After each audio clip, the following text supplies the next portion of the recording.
العظيم الذي لا إله إلا هو الحي القيوم وأتوب إلى حضرة مصطفى رسول الله صلى الله عليه وسلم ثم إلى جميع المشايخنا وجميع المؤلفين خصوصا بهذا الكتاب الفاتحة إن شاء الله. بسم الله.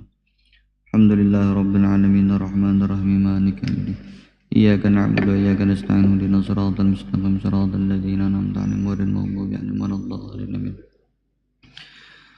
Assalamualaikum warahmatullahi wabarakatuh.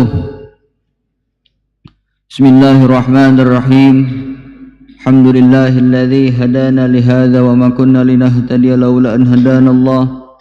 Asyhadu an la ilaha illallah wahdahu la syarika lahu wa asyhadu anna sayyidina Muhammadan 'abduhu wa rasuluhu alladzi la nabiyya ba'dahu.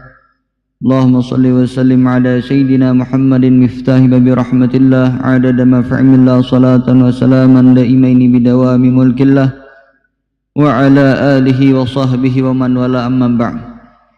Alhamdulillah, kita panjatkan puji dan syukur kita kehadirat Allah subhanahu wa ta'ala yang telah mengumpulkan kita kembali di tempat di masjid yang penuh berkah ini dalam rangka untuk melaksanakan sembahyang subuh berjamaah yang baru saja selesai kita laksanakan.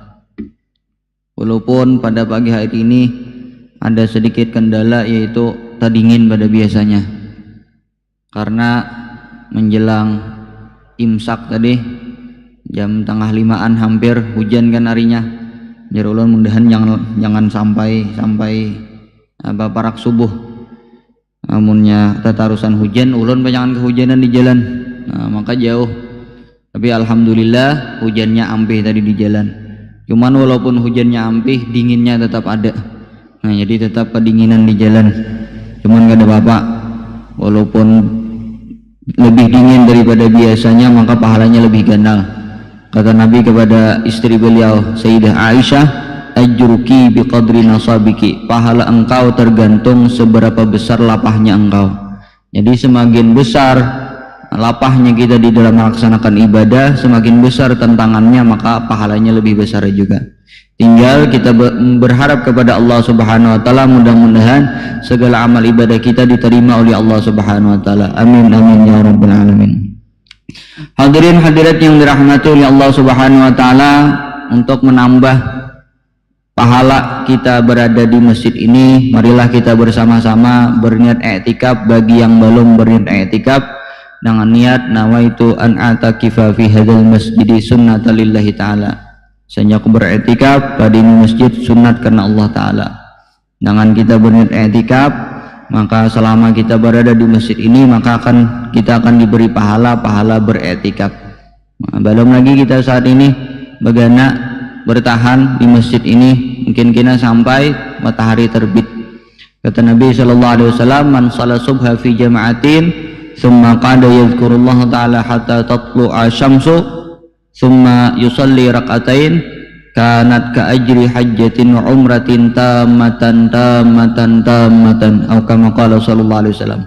Kata Nabi, barang siapa sembahyang subuh berjamaah kemudian dia bertahan duduk sambil berzikir kepada Allah subhanahu wa ta'ala.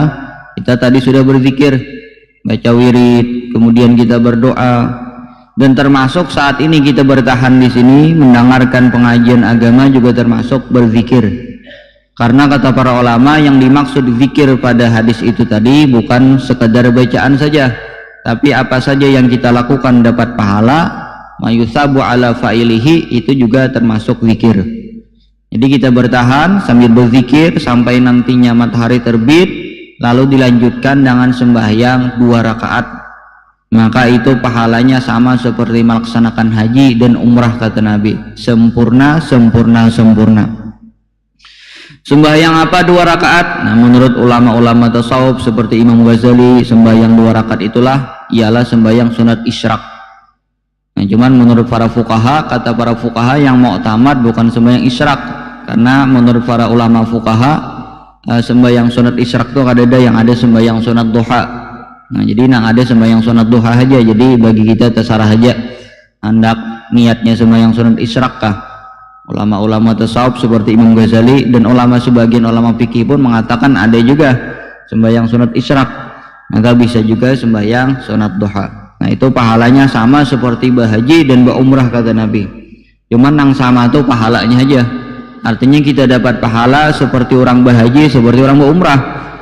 Seandainya nantinya kita ada harta, memiliki kemampuan untuk berhaji atau berumrah, dan kita belum berhaji dan berumrah, maka haji dan umrah itu tetap wajib, karena yang kita laksanakan saat ini hanya mendapatkan pahala. Nah, jadi dapat pahala aja, kadang menggugurkan hukum kewajiban. Hadirin hadirat yang dirahmati oleh Allah Subhanahu wa taala, saat ini kita sudah berada di akhir-akhir bulan Ramadan, di 10 akhir bulan Ramadan. Hidup 20 kah sudah hari ini kita? Nah, ada lawas lagi hari raya yang Allah. Nah, di akhir-akhir Ramadan ini kita disuruh lebih memperbanyak lagi ibadah, lebih memperbanyak lagi ibadah untuk menghidupkan, terutama di malam-malam Ramadan, terutama di malam-malam ganjil. Tujuannya untuk apa? Mengintai-ngintai, menjaga-jaga kalau pina bertemuan malam Lailatul Qadar, nang ibadah di waktu itu lebih baik daripada 1000 bulan.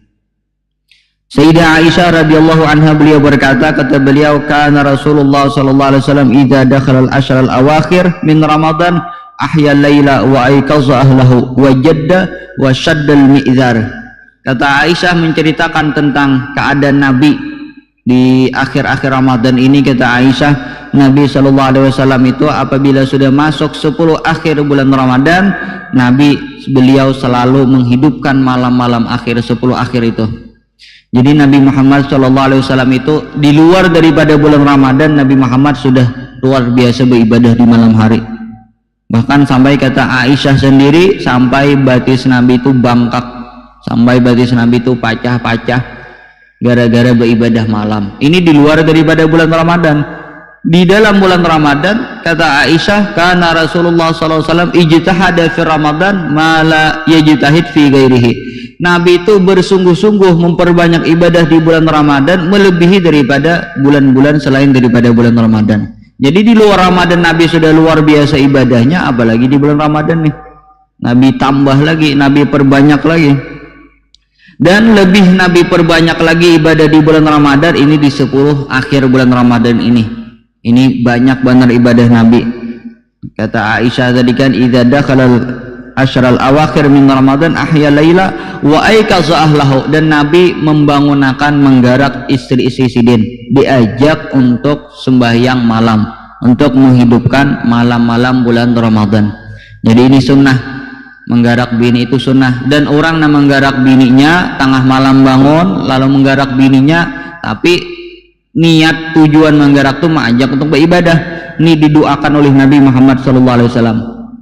Rahimallahu rajulan, kata Nabi, qama minal laili wa shalla wa ayqaza ahlahu.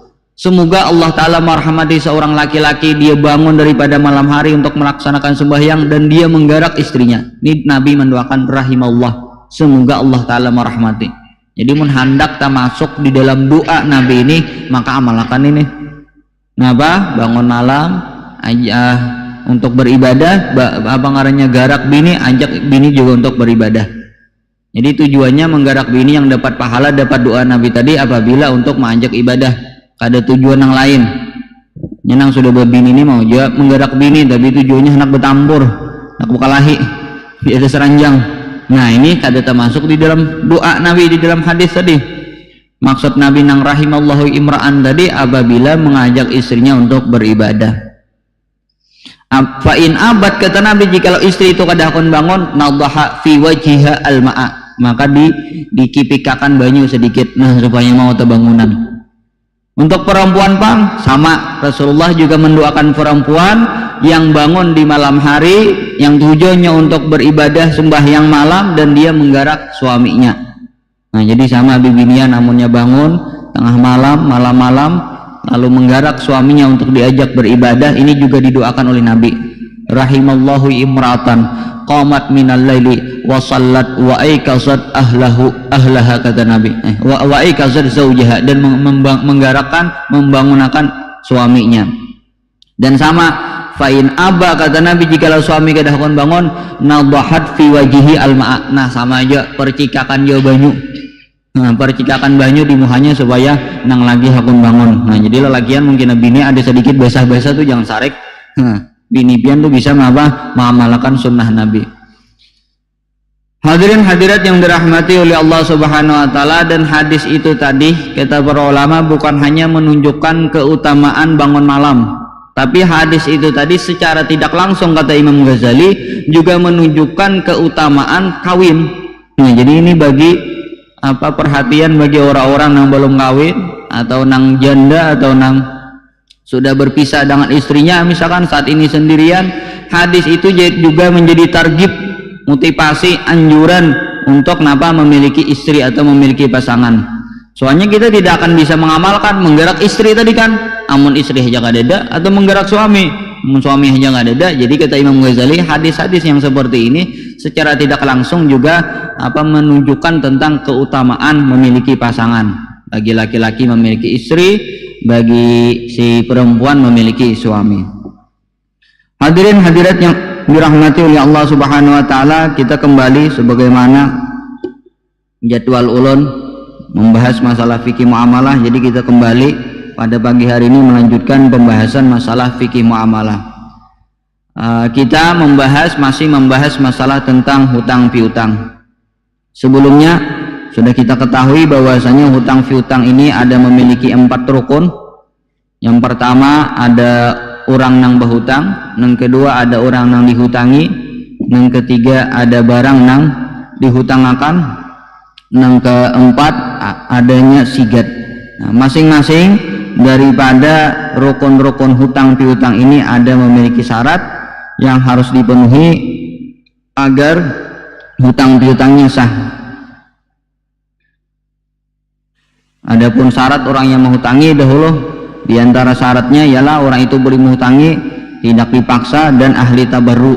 Nah, itu syaratnya. Ahli tabarru itu berarti orangnya balik, berakar, rasyid dan tidak dimahjur. Adapun syarat orang yang boleh menghutangi dahulu sama tidak dipaksa juga, orang yang boleh berhutang dan ikhtiar.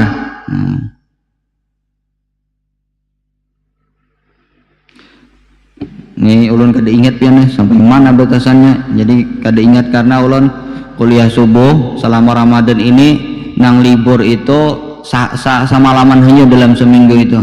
Jadi nang libur tuh malam Sabtu. Selain daripada itu berisi beritaan. Jadi ada 6 hari di dalam seminggu yang kuliah subuh berisi. Dan daripada yang 6 nih berapa nih? 5 kok. 5 enggak kalau ada salah, 5 yang minta ulun membahas tentang fikih muamalah. Jadi cakanya orang makan lebih asa dulak juga awal fikih muamalah terus. Jadi asa dulak juga. Kita makan tuh jangankan nang kada nyaman, nang nyaman gin bilanya itu aja dimakan asa dulak, apalagi nang kada nyaman. Jadi tak kadang bingung di langgar sini sampai mana sudah, di masjid ini sampai mana batasannya, nah termasuk di sini bingung sampai mana batasannya. Nah, oke, kita membahas sigat saja. Nah, jadi di antara rukun hutang piutang itu adanya sigat. Sigat ini sama ada ijab dan qabul.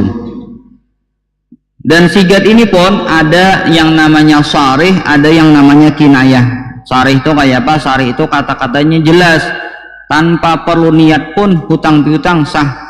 Seperti apa? Seperti jar kita aku hutangi kam berapa misalkan 10.000, ayo hajar orang, atau jar orang aku berhutanglah 10.000, jar kita. Nah, itu namanya sarih.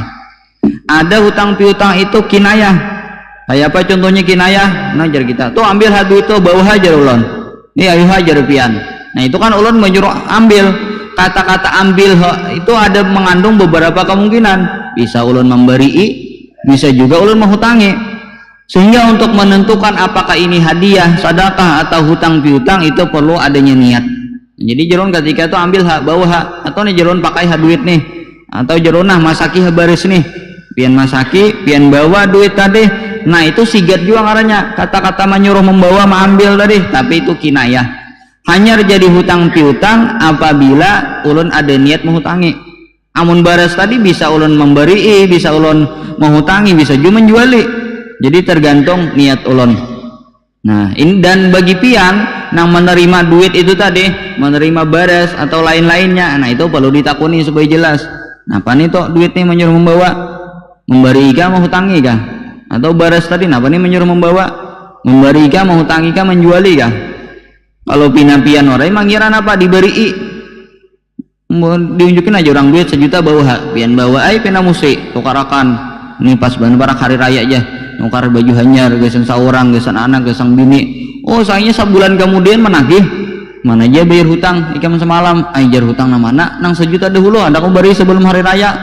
Oh jadinya dikira ikam memberi aku soalnya mau hutangi kan jadi perlu ditakuni ketika ada orang mengunjuki dan kada jelas ini kenapa memberi ika mau hutangi ika menjual ika apakah.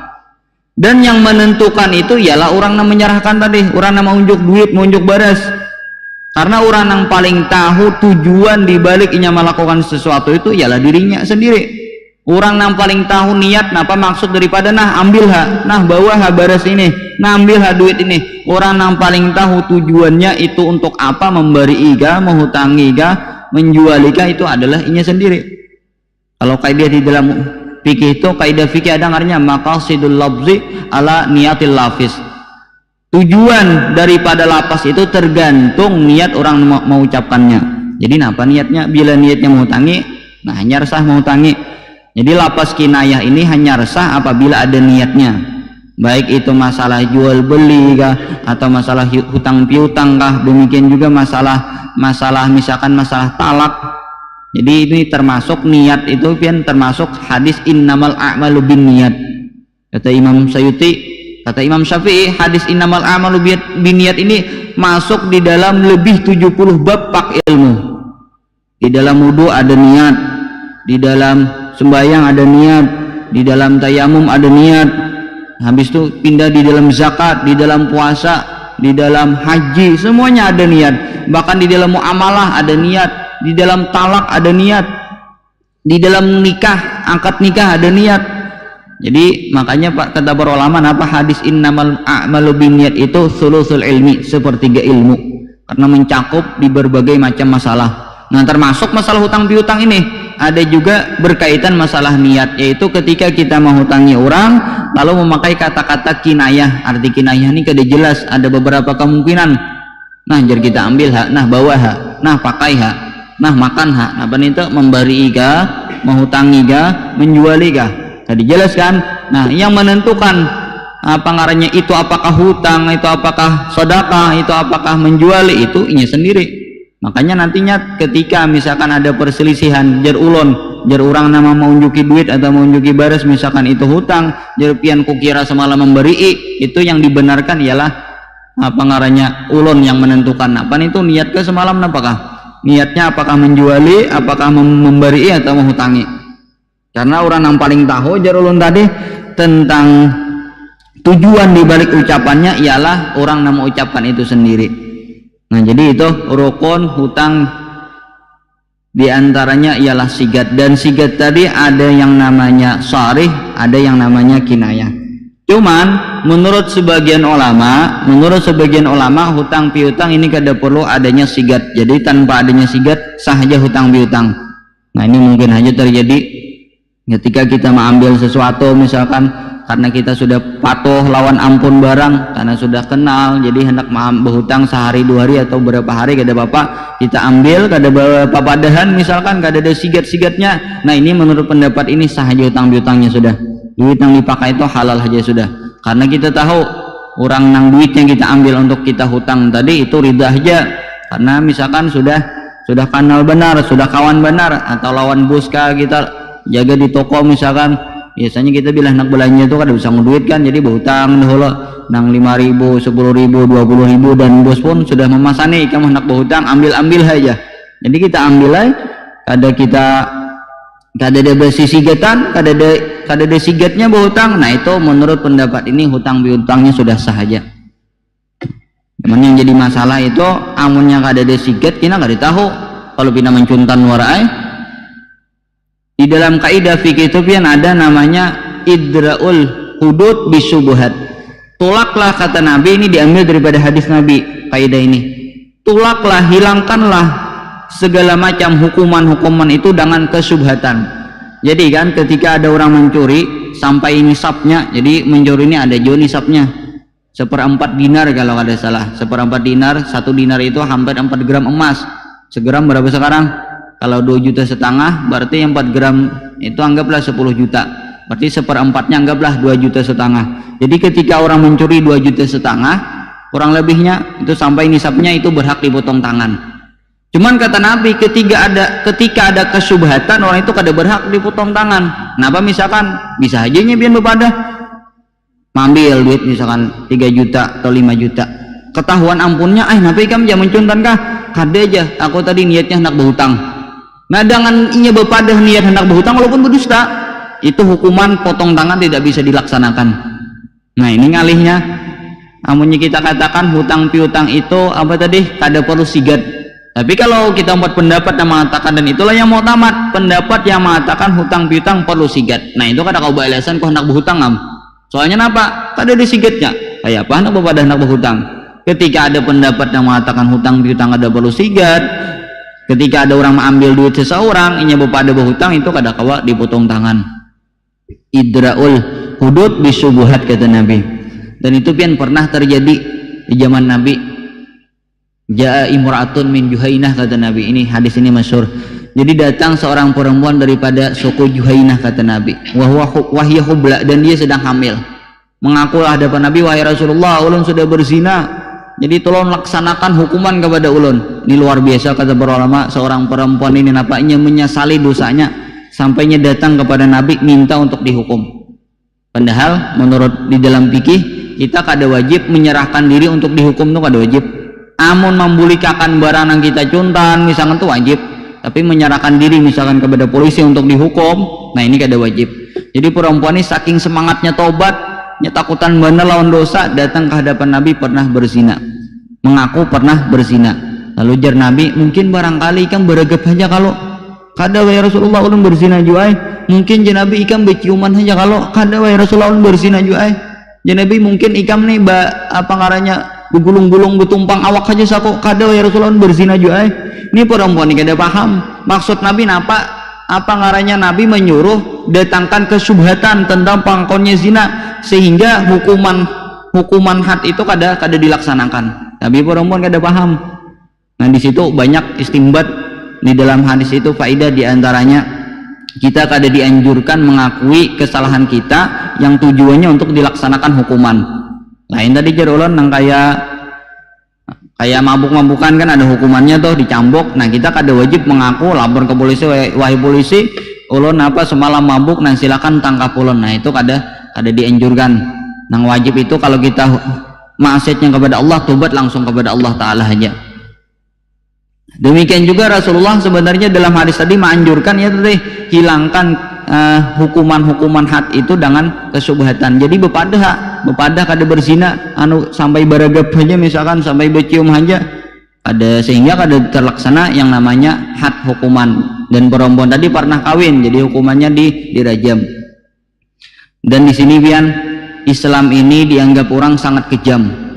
Kenapa kejamnya? Bilanya orang itu pernah berzina dan sebelumnya orang itu kawin lalu berzina, ngarannya kan di dalam fikih zina muhsan. Ini orang itu dirajam. Dirajam itu kayak apa? Orangnya dipatak sampai ikat gulu, lalu ditawaki lawan batu sampai orang itu mati. Nah orang-orang, terutama orang-orang Islam orientalis, orang-orang yang benci lawan agama kita, agama Islam, menganggap Islam ini sangat kejam, melanggar HAM, hak asasi manusia, berzina sekali langsung dibunuh. Jadi dianggap sangat kejam. Apa jawaban ulama-ulama kita, tanggapan ulama kita? Ini ada bian orang-orang kafir, orang-orang barat yang mempelajari Islam, tapi tujuannya bukan untuk masuk Islam, untuk mencari dianggapnya kesalahan-kesalahan Islam, untuk dicaci makinya. Oh Islam kayak ini, Islam ini sangat apa ngarannya, sangat kejam tadi deh.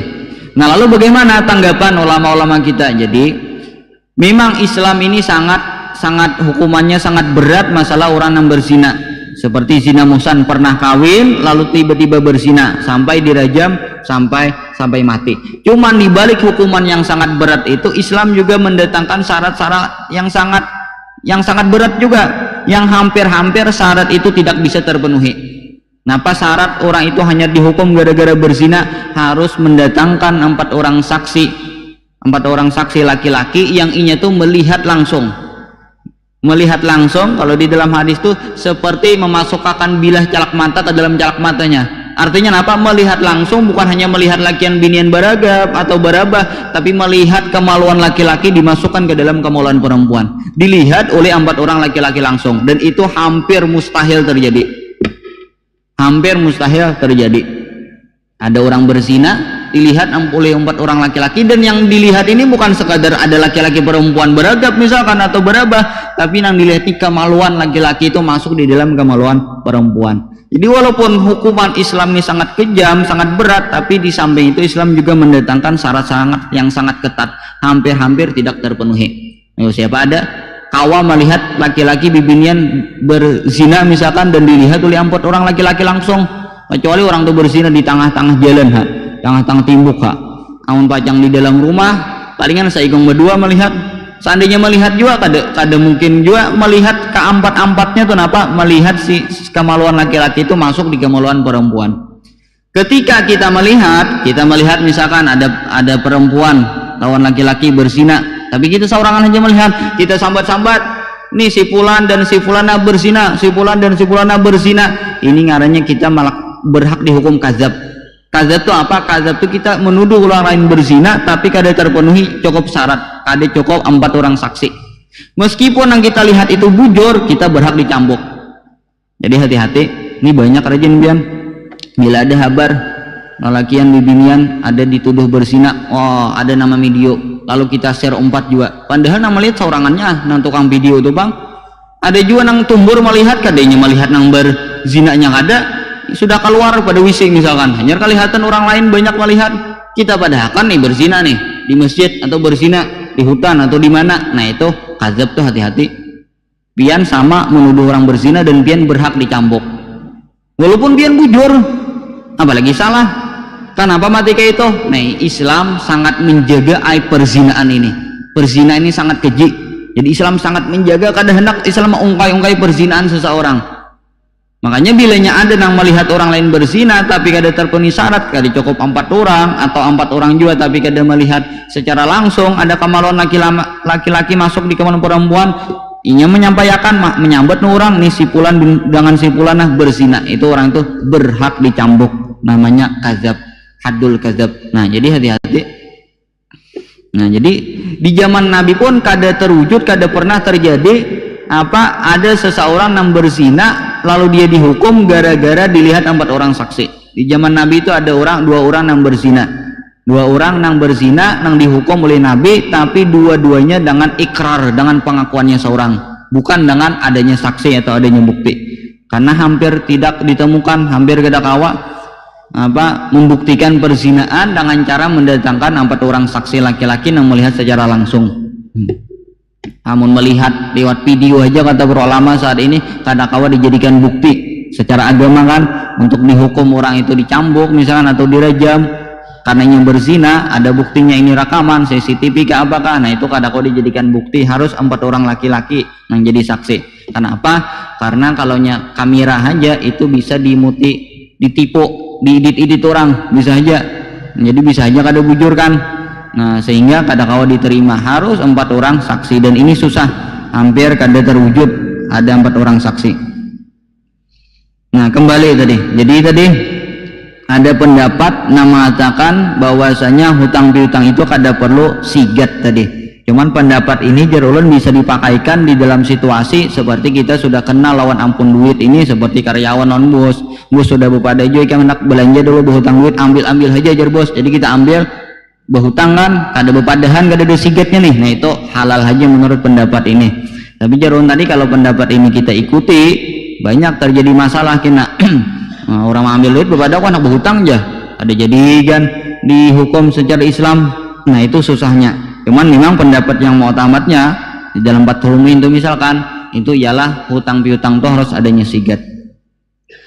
Hadirin hadirat yang dirahmati oleh Allah Subhanahu wa taala, cuman pian ada hutang piutang itu yang memang disepakati para ulama tidak perlu adanya sigat. Ngarannya hutang hukmi, al-qardul hukmi ngarannya. Al-qardul hukmi, hutang piutang secara hukum saja. Nah, ini kada perlu adanya sigat. Nah, kayak apa contohnya? Hutang hukmi, al-qardul hukmi itu seperti ketika kita menafkahi anak dalam kitab itu namanya lakit. Lakit ini bahasa kita anak pungut. Jadi ada betamun anak sungai larut menangisnya kita ambil, nah itu ngarannya lakit, ngarannya anak pungut, anak yang kita temukan. Nah kita yang menemukan itu wajib tuh menafkahi itu, dan nafkah itu statusnya hutang. Dan itu kada perlu sigat, kada perlu kita bersigat lawan anak itu adanya lapas naikkan menghutangi atau segala macam, kada perlu, karena itu termasuk hutang hukmi. Itu diantara contoh hutang hukmi itu kita membelanjai, meulanjai atau menafkahi si lakit anak pungut tadi. Tapi dengan syarat kita kada wajib mengucapkan dengan syaratnya itu jadi hutang apabila yang menafkahinya itu orang yang susah. Jadi ada yang menemukan anak lalu diingunnya, diharagunya, diberi makaninya, dan orang ini susah juga kehidupannya. Nah itu jadi hutang toh. Seberapa hartanya? Apa ngarannya ungkusi anak tadi berapa bulan atau berapa tahun maingon, nah itu jadi hutang. Jadi anak tuh kena bilangnya ganal wajib bayar hutang, tapi dengan syarat tadi nang mau ulanjai ini orangnya susah, atau yang mau ulanjai yang maingon anak pungut tadi kaya juga, cuman anak pungutnya itu juga kaya. Nah ya contohnya anak pungutnya kaya, ada orang buang anak amas saun di situ misalkan, berarti anak itu kaya tuh. Biasanya apa ngarannya ada orang membuang anak tapi sugih misalkan, nah diendaginya duit 100 juta amas kan misalkan saon atau sekilo, nah itu harta si anak itu boleh kita gunakan untuk menafkahinya, cuman itu disimpan dahulu duit itu kalau kita kaya aja. Jadi kita pakai duit kita, bila sudah ganal anak itu hanya kita tagih untuk membayar hutang nafkahnya selama ini menggunakan duit itu. Nah cuman di dalam fikih itu pian disyaratkan lagi hanya itu jadi hutang, kita harus dengan izin hakim. Jadi harus dengan izin hakim untuk menafkahi atau ingun anak itu, lalu nantinya biayanya dibayar dijadikan hutang. Atau kalau ada hakim minimal harus kita mendatangkan saksi. Nah kita datangkan saksi, nah ini aku menafkahi anak ini misalkan, nah ikam jadi saksi berdua, jadi kita bila anak ini ganal ini aku tagih kusuruh membayari. Nah itu boleh ngarannya hutang hukmi. Jadi hukum lakit ini kan, hukum anak temuan ini di dalam fikih itu ada juga hukum-hukum yang berkaitan ini, diantaranya apakah hukum agama anak lakit itu apakah Islam atau kada Islam misalkan. Nah ini dilihat di mana ditemukannya, apakah ditemukan di negeri orang Islam atau di negeri orang kafir. Kalau ditemukan di negeri orang Islam maka anak itu dihukumi Islam, jadi sudah dihukum Islam. Seandainya anak itu mati sebelum balik, kena wajib disembahyangkan kan, wajib dikapan, wajib wajib dimandikan dan lain-lainnya, karena hukumnya Islam. Amun inya sudah balikan, nyatanya sudah sembahyang, itu ada mengucap 2 kalimat syahadat segala macam. Seandainya kada Islam juga pun, kalau nya sembahyang ada mengucap 2 kalimat syahadat kan di dalam sembahyang, nah maka secara otomatis Islam. Yang jadi masalah itu kena apabila anak itu wafat sebelumnya balik. Kan kalau sebelumnya balik mengucap 2 kalimat syahadat kada sah juga dahulu 2 kalimat syahadatnya, madang balik kalaham. Lalu nya mati bagaimana? Oh kita tahu di mana ditemukannya, oh di negeri orang Islam, maka hukumnya Islam. Atau ditemukan di negeri orang kafir, tapi anak itu ada kemungkinan lahir dan di situ ada orang Islam. Jadilah anak itu tadi kalau ditemukan di negeri orang Islam maka hukum agama anak itu Islam. Bila ditemukan di negeri orang kafir maka hukum anak itu kafir juga. Jadi nanti bila sudah ganal kita nama ingun Islam harus diislamakan, ditalkinakan 2 kalimat syahadat. Kecuali anak ini akan dihukumkan Islam ketika ditemukan di negeri orang kafir, di negeri orang kafir itu ada orang Islam dan anak itu ada kemungkinan terlahir daripada orang Islam itu. Jadi misalkan ada satu daerah, di situ daerah orang kafir semua tapi ada 2-3 orang Islam misalkan, dan anak itu ada kemungkinan lahir daripada orang Islam itu. Misalkan orang Islam itu perempuan dalam usia yang kemungkinan bisa melahirkan, nah maka anak itu bisa diilhaq ngarannya dalam fikih itu pian, dihubungkan ke sana agamanya. Dan anak pungut ini, anak yang dibuang ini biasanya penyebabnya apa? Karena terjadi yang namanya perzinaan. Jadi perzinaan ini dampaknya sangat besar. Gara-gara perzinaan, apabila perzinaan ini masuk ke dalam rumah tangga orang akan hancur. Apabila perzina ini masuk kepada orang yang belum berumah tangga, nantinya akan mengakibatkan si perempuannya hamil dan inyasupan lawan anaknya akan dibuang. Jadi menyebabkan banyaknya anak terlantar. Nah ini bahayanya perzinaan, menyebabkan banyak anak terlantar, menyebabkan tadi hancurnya rumah tangga orang gara-gara perzinaan. Jadi perzinaan ini pian dampak buruknya bukan hanya di akhirat dosanya gana, tapi di dunia juga banyak benar dampak negatifnya. Nah, jadi perlu dijaga anak-anak kita beradaan, jangan sampai terjerumus yang namanya perzinaan.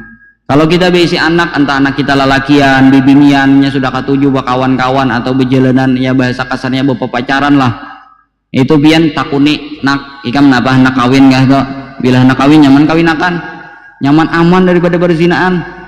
Jangan mikirakan pian anakku belum tuntung sekolah, ini menjaga agamanya lebih baik daripada pian menjaga tamatnya sekolah. Daripada tamat sekolah tapi kena anak kita berzina, nggak ada untungnya.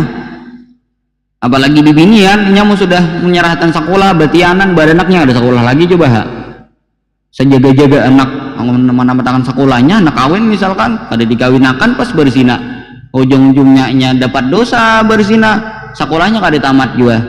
Jadi siapa narugi? Nah anak rugi, nang kuitan rugi karena supan, keluarganya supan juga. Nah jadi anak pian entah laki-laki, lebih-lebih lagi perempuan, bilanya sudah bisa apalagi berjalan-jalan malam kada kau ditagur lagi, itu takuni kam anak kawin kada kah atau bila anak kawin-kawinakan sudah. Karena zaman kita nih lain kayak zaman dahulu aja undangan habar aja bang, orang tua dahulu mandi becicawatan yang sudah gandal itu kada bapak becicawatan di sungai nggak bercampur lagian binian. Ini jangankan becicawatan bertetapihan yang bahaya pian ya, kalau banyak video macam-macam nang nyata pakaiannya bagus atau apalagi nang kada kakaruan. Nah jadi dijaga, jangan sampai anak kita terjerumus yang namanya perzinaan, karena dampaknya luar biasa buruknya baik di akhirat kina, dan termasuk diantara maksiat nang ukubahnya siksaannya disegerakan oleh Allah Ta'ala diantaranya perzinaan.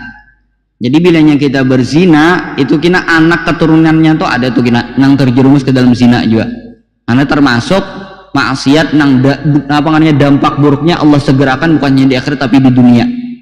Di antaranya lagi kan maksiat nang dampaknya akan dibalas langsung oleh Allah Ta'ala di dunia ialah kita durhaka kepada orang tua. Bila kita durhaka kepada orang tua, kita lihat anak kita durhaka juga tuh. Bila kita hendak anak kita bakti kepada kita harus berbakti kepada orang tua kita. Nah, tabiru aba'akum, kata Nabi, birru aba'akum tabiru abna'ukum. Baktilah kalian kepada orang tua kalian, maka anak kalian akan bakti. Nah jadi hati-hati lawan perzinaan. Nah jangankan yang sekolah umum pian, ulun lawan santri-santri ulun gen nya sekolah pondok pacang terjerumus kepada masa jerun buhan pian hendak kawin, lebih baik kawin, kada usah mikirakan tuntung sekolah, yang penting ilmu wajib sudah dipelajari. Nya bisa pian kehendakan kawin tapi disuruh kuitannya gurunya nang lain apa ngarannya menuntungan sekolah dan nya kada tahan, terjadi yang namanya dosa entah berzina. Dan yang paling mungkin ini walaupun kada bagus disambat napa adanya napa ngarannya istimta di dalam bahasa Arab. Istimta itu napa khurujul mani bighairil jima, mengeluarkan sperma dengan cara bukan dengan berjima. Nah ini kan dosa juga jadinya, gara-gara kehendakan kawin ditahan-tahan karena kada diberikan kuitan atau kada diberikan guru, disuruh menuntungan sekolah, menuntungan belajar kitab ini, sedangkan belajar itu kada wajib lagi, menjaga nang sunnah tapi terjerumus kepada nang dosa. Jadi nang tahu jerulot nusantri ulun nang tahu kan ada kata Imam Ghazali kawin itu hukumnya sunnah, ada yang wajib, ada yang makruh, ada yang haram. Yang sunnah kayak apa? Kayak ini kriterianya orang kawin itu sunnah. Yang kawin haram kayak ini kriterianya juga. Jadi yang tahu bukan pian nih andaknya di kriteria yang mana, kawin sunnah kah, kawin haram kah, kawin wajib kah. Bilanya berada di wajib jangan ada kawin, sudah kawin lagi. Kalau usah mikirakan tuntung sekolah, lebih baik menjaga agama daripada pian terjerumus ke dalam dosa demi mengejar suatu ilmu nang kada wajib lagi. Nah, jadi harus bisa-bisa menimbang apalagi zaman saat ini. Dan nang banyak orang yang terjerumus kepada dosa gara-gara kada kawin, padahalnya hendak kawin apa? Karena mahalnya biaya perkawinan. Nah ini harus disadari juga oleh semua pihak.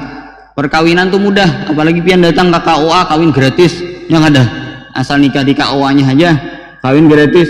Jadi kawin tuh kada kadang alih sebenarnya gara-gara terlalu dipersulit, harus jujuran sekian, harus ini, pas apa ujung-ujungnya anak kita terjerumus kepada dosa.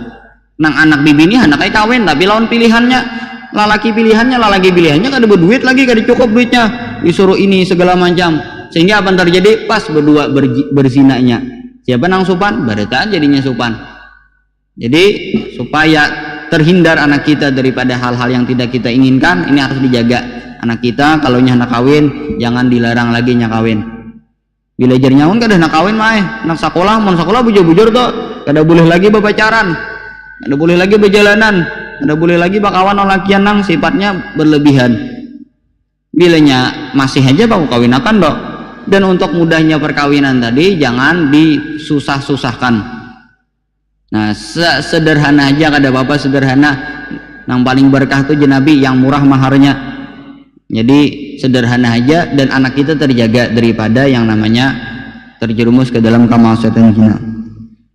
Hadirin hadirat yang dirahmati oleh Allah Subhanahu wa taala. Nah jadi itu tadilah di antara hutang hukmi. Nah kita ada lagi insyaallah akan kita lanjutkan, karena sudah terbit juga mungkin matahari, sudah siang juga. Ini insyaallah akan ada lagi hutang hukmi.